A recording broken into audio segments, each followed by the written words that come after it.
Jail's got to be as bad as home. Conquered fear and he conquered hate. He turned dark night into day. When you steal from a thief, one sure thing, you'll never call the cops. When they try, that's where I come in. I carry a badge. Yeah. There's something funny going on There around sure is. here. This is the good, the bad, and the guilty. Until proven innocent. That's right. Good morning. Mark Sanger along with you here on WSIC News Talk here around the Lake Norman area, Statesville, all the way over to Concord.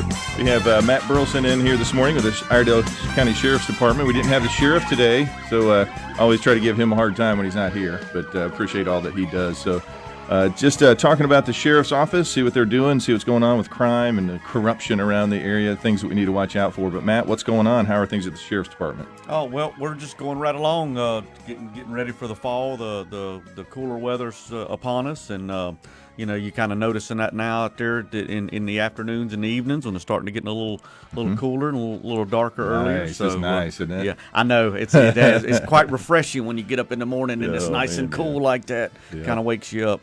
So thanks, Mark. Thanks for having us. Yep, I've got a couple things to talk about today, and obviously. You're the expert here, sir. I see you moving all the buttons back and forth. We're trying. You do a great job. Always looked after the sheriff and all we're trying to do here. So thank you for that. We'll jump into it. You know, people. You talk about the sheriff. They want to know what happened. And I saw the lights over here, and I saw this car here, and what kind of things do you all have going right now, and what are we looking at with some crime going on? Well, first of all, if you've noticed any of our deputies around, and the sheriff too, of course, pink badge time. It's we obviously October is Breast Cancer Awareness Month, and we've got some pink pins out there. I know there was some out here on your desk, and they got gone real quick. For some reason people scoop those up. Yeah, I need to drop off a few more of those. The sheriff always has a handful of those whenever he goes to restaurants and places. But on that pin it says early detection is the best protection, and so we're talking about crime prevention, and we care about our residents and obviously our folks have suffered from that, and just bringing some awareness to it. So deputies have used their own money to buy their badges, and we're able to wear those this month. So it's a really great thing. And if you appreciate that, look on our Facebook site and like it or share it with your family members. Yeah. To let them know we're doing that. Yeah. You know, Matt, we have so many new people that listen to the station, Yeah. and people that have been listening for a long time too and stuff. And let's do this for a second. I want you to reintroduce yourself. Okay. And let's explain to people what this program is about, right? And, Okay. All right. Explain who you are and what your role is at the Sheriff's Department. Maybe if you're just tuning in and you're hearing this program, you're saying, well, what's this guy with the Sheriff's Department again? What's going on? Okay, well, Matt is with us. Okay. Go ahead, Matt. Tell us who you are and what you're doing. So Matt Burleyson, been an officer, been in law enforcement a little over 20 years now. The Sheriff Campbell's done some great things in the community and the county and the strides, and he picked me out. He said, hey, that guy likes to talk a lot, so let's put him on the radio. I'm now a captain. I work with crime prevention, education. I work with the one of the greatest units, in my opinion. Of course, I'm a little biased, is the school resource officers, so I know a little bit about that. That's my background. But yeah, so the sheriff's office wants to be very transparent, very open. We've got a lot of platforms to get information out there. There's an app that you can find on the App Store, the Iredell Sheriff. There's also we've got the website. We've got our Facebook, Iredell Sheriff. We just try to make sure we get that information out to the public, and you've given us this platform here to speak from whenever the sheriff's available in town. He's very busy when he's here. He's always here in the mornings and does some question and answer type sessions, talks about some of our press releases, the stuff we put out to the community, and then we try to have some themes or some topics and stuff that we go off of, and just kind of get some information out there. I know last week we talked about some scams and frauds and things to be on the lookout for, and you can find some of that information on our website as well. I told you I'm a little groggy this morning. Little bags under my eyes. I got in late last night. I visited a big-eared, big-nosed fella down in Florida. Yep. So last week after our radio show, I left out on Thursday morning, and I've been in the little vacay. All right. little wonderful world of Disney. Well, that's good. And That's I just good. got back last night. So Well, tell us about the interaction with the public with the Sheriff's Department. You hear the sheriff, and even you now, a lot of the times you'll mention that the best crime crime prevention Yes, is sir. people talking and people Right. reporting things. And Right. is there like a non-emergency number, or if people see something strange, should they just go ahead and call 911? So if What's the threshold before I call 911? So if time is in essence and you've got to report something right away, obviously call 911 and let them know right off the bat, hey, this is not an emergency. They can transfer you to their non-emergency line. But, who knows phone numbers anymore? We've got them all in our phone. Right. So I encourage you to store the sheriff's office phone number, 704-878-3180. So that's 704-878-3180. That's the sheriff's office phone number if you want to call and get the sheriff's voicemail or speak to him if he's in, or if you want to report an incident 24 hours a day. Even when the sheriff's office closed, that number rolls over to our ECOM, which is that non-emergency number you're talking about. ECOM stands for Emergency Communications, and that's 3100, 878-3100. And that dispatches fire, EMS, animal control, Whatever's needed. sheriff, exactly, whatever's needed. So do that if there's a interest if you want to speak to a deputy, if you've got some questions, if you've got information to share. If you wish to be anonymous, there is a Crime Stoppers number that you can see on our website. They've got our app now has a submit a tip information. Our website has where you can go on and request information on various programs. You can put that in. I mean, we try to make it just as open as possible for communication. I know the sheriff's business card is his emails on there. He wants to make sure that folks can drop him a question or communicate with him. But you mentioned crime prevention. You've heard a buzzword in the news now talking about community policing. That's something that we've been doing for many years. Sheriff Campbell is always every Saturday mornings and Sundays, around his church with his family. He is in. He's out there. Yes, he's everywhere. Yeah. Every single weekend. And so there's always a barbecue, a picnic, a program, a festival, something that he can be a part of. And he really emulates what he wants his deputies to do as well. So, we're doing the same thing. I know I live in Mooresville, and so there's a lot of stuff going on down there. I try to, we've got a captain in that area down there, Captain Brian Fink. He stays up to date on what's going on, the parades and the festivals, and lets us know when those things are going on. Even birthday parties that we're invited to. We show up at those, and some of our seasoned citizen homes. I don't say senior citizens. They're seasoned. Yes, they are. We all will be seasoned someday, Lord willing. But that's just the true nature of community policing. Getting out there in the public, breaking down those barriers, those walls, opening up a line of communication, and really, really getting at the root of issues. What does take place? I've often wondered, when you call, I would see something weird late at night, see a four-wheeler somewhere that shouldn't be, and I might call. And what does really take place when you call the non-emergency number? Okay. It routes. Do you guys check everything? Do you kind of decipher like, hey, that's no big deal, we're not going to mess with it? Or what really takes place there? Every time that call comes in, if you're going to call that non-emergency number, the ECOM number, there's a call taker that receives all that communication, goes into our computer-aided dispatch system. They're typing in all their good stuff. There's a supervisor reading over that, and then there's another person dispatching it out. So it's real time. It's quick. It's going out. They've got a certain number of questions they've got to ask. But all those calls that come in, if there's questionable whether a deputy should be sent or not, they let the road supervisor know, a road patrol sergeant or road patrol lieutenant make that call. But typically, the sheriff is big into personal service, so we're going to go and give that customer service. We're going to be there, even if it's a fraud call or somebody's got a question about some of these scams and stuff that they get on phone calls. A lot of times we'll go in person and talk to those. But they're going to get your information. They're going to find out who you are, where you live, what your address is, what a phone number it is to contact you back if they happen to get disconnected. All that information goes in, and then it's dispatched. It's given out over the radio, as well as the computer computer system to the officers. The patrol guys can see this information come out. It's dispatched to a zone car, a person working in that area, someone that can respond quicker. And then, depending on the protocol, if it's a domestic call or something that requires a second officer, there'll typically be a backup car. What do you do then when there's like 5 or 6 calls all at the same time, and you just prioritize? Is that up to the manager that's kind of managing the different patrols? Yes, sir. They'll prioritize them. We've got our patrol supervisors that keep a good close eye on that, and we'll just kind of say, hey, if there's a home alarm call that's at this area, we can send that closest call to it. But if we've got another call that's obviously a domestic with an active assault, or someone is getting injured, we're going to send someone to that. We're all about protecting property and lives. That's good. Well, we're listening to the Iredell County Sheriff's Department here on WSIC. I'm Mark Sanger along with you. We're going to take us a quick break. We're going to come back, and if you'd like to call into the program, you're welcome to call in, 704-873-1400. Maybe you have some questions for the Sheriff's Department, and we'll take those next here on News Talk WSIC. We'll be right back.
.com. Good morning. Welcome back to News Talk WSIC. Mark Sanger along with you. We have the Iredell County Sheriff's Department. Matt Burleyson's in with us. And Matt, right before the break there, if people want to call, you can call in 704-873-1400 if you've got questions for the Sheriff's Department. Happy to take those and help you out today. And what would you say is the number one request of the Sheriff's Department? You all are covering the mostly rural areas, or at least outside of city limits. And what's the number one call you all get? What would you say? Oh, wow. Domestics were up whenever we kind of went through this quarantine type. Are they type going situation. down now that we're in phase 3? I believe they're starting to level out. Folks are going back to school. Good. I mean, you're always going to have those situations. Last week, I don't want to go back to last week's show, but we're getting so many calls about these frauds, these scams, these things that are just hitting us. Every different opportunity. I mean, I don't know how many times my phone went off this past week about my car warranty. And I don't have that. So and I don't know some people in some of the. I don't even know some of the names of the cities that pop up. Oh on yeah, my they phone. pop up, and I'm like, I'm not going to answer that one. Well, let's go to the phones here. We got a call. Good morning. You're on with Matt Burleyson with the Sheriff's Department. Do you have a question or comment? Yes, I'm just wondering, does Iredell County have a active cold case unit? I'm 70 years old, and I know of at least 4 murders that happened around in just my area in Iredell County that have never been solved. Some of them 35 and 40 years old. Do y'all do that? And I just heard on the news just before y'all came on, where a man was charged with raping a 17-year-old girl, and it's his bond at $5,000. How can that be? You can get a bond for $5,000 just for driving on the wrong side of the road or anything like that. This is that's just ridiculous the way I look at it. And I'll hang up, and you can comment. And thank you. Okay, thanks for calling in. Well, thank you for that. That was two great questions. I'll address them in order. The first question there was about our cold cases.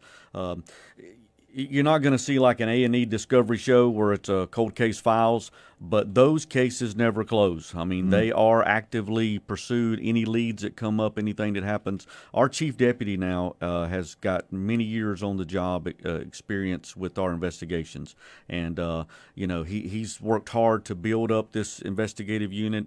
The sheriff was the major over investigations before coming into to where he's at now at the sheriff himself, and just that information is continued on, carried on, and these new young detectives we got, I mean, they're mouth watering. I mean, they're ready to get a hold of something like that. So yeah, anytime they can work those leads and run those cases down, we can't always solve these without help from the community. So we put that out there, and information comes about. The second question, it's ironic that he asked about that bond because you and I discussed that. Right before the show started, we heard that too, and immediately Matt said, "What? That's it? What's going on?" And that was Rowan County. Is that what I heard? I believe it was Cabarrus or Rowan. It may have been Rowan. It was not Iredell. Yeah. No, it was not. But who sets bonds, those? Who sets those bonds? Tell us how that works. So there is the 8th Amendment that is a guarantee against excessive bail bond. Bond is not considered a punishment. It's not punitive. It is to ensure that the suspect, the alleged perpetrator, does appear in court. So if they have not appeared in court over several times, if they're on probation, if they are a habitual offender, then they'll oftentimes get a very high bond. It's not based on the charge always as it is the person themselves. If it is a first-time offender, if it is a person with ties to the community, family, job, something that they have to be back on, they're not considered a flight risk. Now, obviously you're not going to get a traffic charge, high bond with a sex crime like you hear here, a low bond. So I don't know what goes into all the dynamics. It is set by a magistrate or a judge. It is a judicial official, and they are appointed or elected officials that decide, case by case basis on that. We can make a bond recommendation, but we're not, it's not our wheelhouse. Now, domestic charges, we talked a little about domestics. They are no bond situation. They're held in court until they see a judge face to face. If there's a domestic situation, and those were I remember years ago when got into law enforcement. The concern was, hey, I locked this spouse up for beating up their other spouse. Notice I didn't say man or woman, because there's just as many women fighting men. I mean, it can happen, but let's just say we lock the husband up for beating up his wife, and we take him and drop him off at the jail. Well, he beats us back to town. I mean, how does that happen? And she's upset. She's in fear. So now there's a no bond. For those guys, they're held. So, and then. Real quickly, too, I got a email the other day from the Dove House. And would you explain to folks what the Dove House is and how they interact with the Sheriff's Department? You mentioned family disputes, and all of a sudden you have children in the mix. And, right. Even this case down there, wherever we heard it, the 17-year-old and stuff. Explain that role, because what a great organization they are, the service that they do. Incredible, yes, what they've done. And one of the things as a supervisor for SROs, what I've done in the last several years, the sheriff always wants us to get out there and meet our community partners. And the Dove House is one of them that's a great partner to the school resource officers. And if we have, let's say we have a young lady that, or gentleman, again, I'm not being gender neutral here. If we have a person that alleges a sex crime has happened to them, and it's a child, it's a person at school, we will not interview them as the school resource officer. We'll have a detective interview them. We'll take their information, very, very little information. Maybe it's information from a counselor. A detective will get that case, and they'll set up an interview with the Dove House. The Dove House is a youth advocacy center. Their primary objective is to interview these youthful victims of either abuse or sexual assault, interview them in a way that is comfortable, as comfortable as something like that can be, because you don't want to have them further victimized after they've already been victims. And so they've got a trained forensic interviewer, and I've witnessed some of the cases before. She's able to talk to the little kids with like anatomically correct dolls. She's able to talk to the older kids, in a way that, hey, just talking about, new things. And there'll be a table there, little kids will be drawing and coloring, and she can sit with them and talk. While they're doing just talking. And she's wearing an earpiece. And downstairs in another room, you've got the detectives working the case, maybe the school resource officer, social workers, counselors, and then most often the district attorney, and most importantly. So all of this information is being gathered, it's being interviewed. We can ask her to ask other questions, and this recorded. So now when it comes to court, the percentage of convictions or plea deals in these sex cases has went up tremendously, because instead of having this child take the stand, which oftentimes they let's just show this video. So now you've got this video of this little kid drawing and telling about something that's horrible that's happened. They'll just plead out to that. It's a great organization, folks. If you don't know about the Dove House, you need to. You're going to start hearing some more things about the Dove House here on our station in the next couple of weeks. They've got their annual fundraiser coming up. It's an important thing for them, and we're going to be supporting them as a station, too, and helping them out. But what else is going on at the Sheriff's Department? We have Matt Burleyson in. I'm Mark Sanger here on WSIC. We've got about 3 or 4 minutes. What else is going on? Any other new programs going to be able to start up with the new COVID? I tell you, I'm excited about getting those things going again. We've spent so much time building up. One of the things that the sheriff started in the beginning when his daughter talked about was the Teen Academy. Something that we could have for our youth, 14 to 16-year-olds, showing them the ins and outs of the sheriff's office, making those bonds, those communications at an early age. And we're hoping to get that stuff. I mean, obviously it's not summertime now, but that's typically a summertime program. We've got our Senior Citizen Academy. We've got so many different programs that has just been kind of put on hold. The information is still out there. I know I got a phone call while I was gone this past week from one of my ladies from the Community Watch, and we're going to try to put some of those meetings together. I'm that mouthpiece. I like to go out and talk about it, and talk about it and tell somebody else to do it. Is that what? No. Just making sure. I mean, I'm still trying out this new role of captain, so I haven't learned that delegation yet. I like to just kind of take the bull by its horns and just do it myself. So, that's great. Well, Matt, thank you for being with us today. We got about right about 1 minute left, and just want to thank you and the sheriff for all you're doing. And was it a big burden off your back when the RNC decided to not have it in Charlotte? Because I know you all worked for about a year and a half or more. We did. All vacations were canceled. We focused. We had our, and it was just it's just an informational process. So anything can happen anytime. You got to be prepared. Yep. Always prepared. That's right. Yep. All right. Well, thanks, Matt. And the sheriff, hopefully maybe he'll be in next week. We'll try to catch up with him sometime too. But appreciate you all being with us here today on News Talk WSIC. We have the world-famous home ad show coming up. Ooh. Pat Shannon is in the studio. He's doing his calisthenics, being ready. I think I hear him now. Something like that. Yes. All right. Well, keep it right here on News Talk WSIC throughout the day. You got Pat Shannon. You've got, I think...